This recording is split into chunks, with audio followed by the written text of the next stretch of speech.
Hi Sarah, it is Sunday, February 8th. This video, as you know, is a week late. And the reason it is a week late is because of the story I'm about to tell you of Comcast. I called them on January 24th and I said, I need to set up new service, blah, blah, blah, because my apartment building is forcing us all to switch to Comcast. They're taking down the equipment from our old service at the beginning of March. And I don't have any time in March, so I had to do it soon.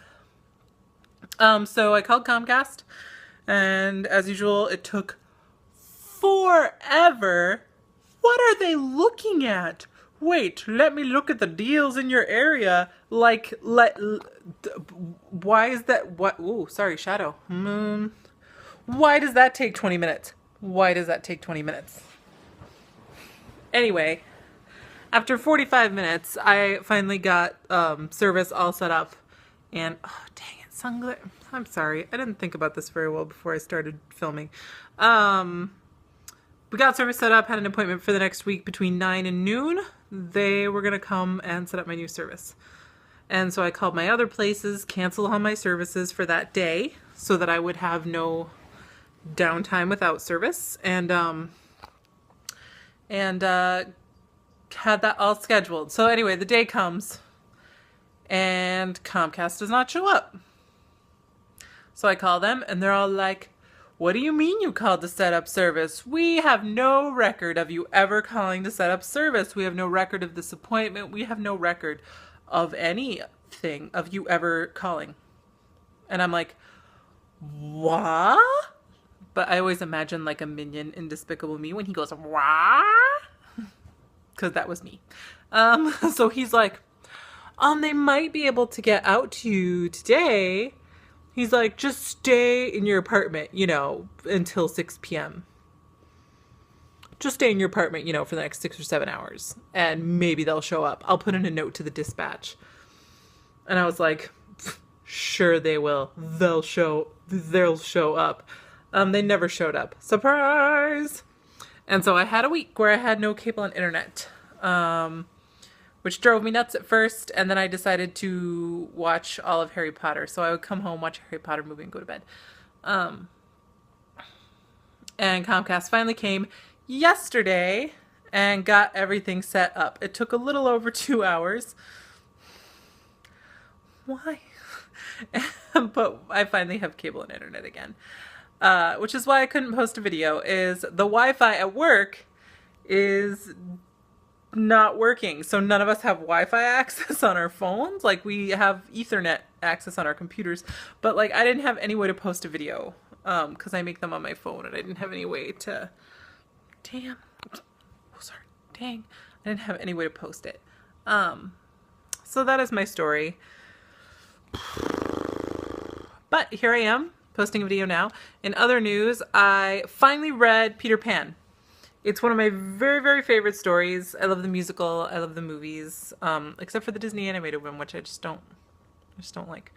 I love stories based off of the story of Peter Pan. I just read a great book called Alias Hook, which is sort of wherein Hook is like the protagonist, like he's like the good guy, and Peter Pan is like this crazy child, like murderous child spirit.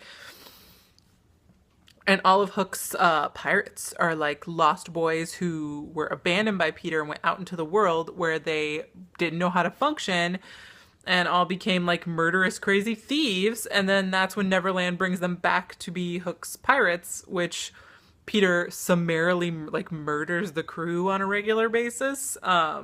And Hook can't escape. Anyway, that was the idea of the book. It's called Alias Hook. It was really good. But anyway, I was finally like, I'm going to read Peter Pan. I don't know how it'll be. And it was delightful. It's wonderful. I loved it. I loved everything about it. It was so funny. It was really funny. It was great. I'm also sort of just starting to read Lemony Snicket, and they're very similar. So if you have read Lemony Snicket, you know what that's sort of like a very sort of smarmy narrator. It was great. So I'm going to very quickly read you two of my favorite passages. The one is where Hook dies. He's pissed off and he's depressed because he thinks that Peter has good form and without trying, and that he must have bad form, and it pisses him off to no end that Peter has good form and he has bad form. He just wants Peter to do something that is not in good form. So Peter is about to come down and stab him, and it's going to knock him off the boat into the crocodile's mouth.